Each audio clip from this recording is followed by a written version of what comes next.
Abby, what is different between your adult relationships and your friendships when you are younger? Yeah, and this is a little obvious. Like, everyone knows once you get out of school and you get out of the routine of seeing your peers on a day-to-day basis, like, your relationships just change because you're not doing life with them. Like, your relationships start to fall in a very different category. So I think this is going to resonate with a lot of people who feel like they don't quite understand why their adult relationships don't feel as deep as the ones that they had in school.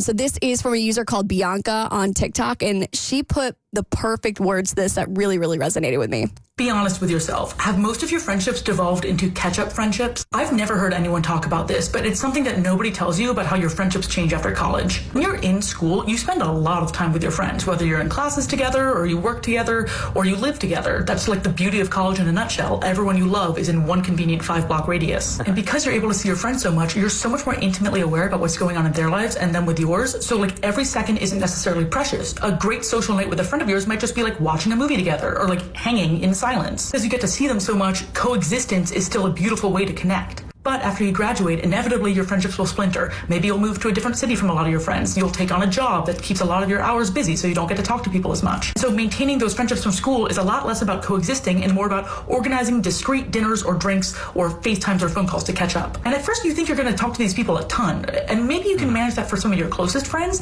but inevitably you can't handle keeping in touch with so many people on such a regular basis. Yeah, so I was noticing that in a lot of my friendships. Like, I have friends who live across the country. I still got friends back in Florida. I've got friends who live up in New York.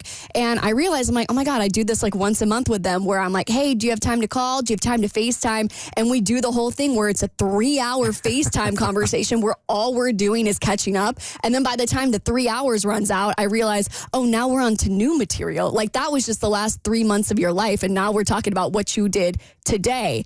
And so for me, I realized I even kind of do that with the people that live in this city as well. Like, I realized that I am such like I don't know if this is a part of my OCD, but I always need to have something on the calendar. Like, if I'm going to hang out with someone, I need to be like, hey, Friday at 7, let's get drinks. And then that's the plan that I've made.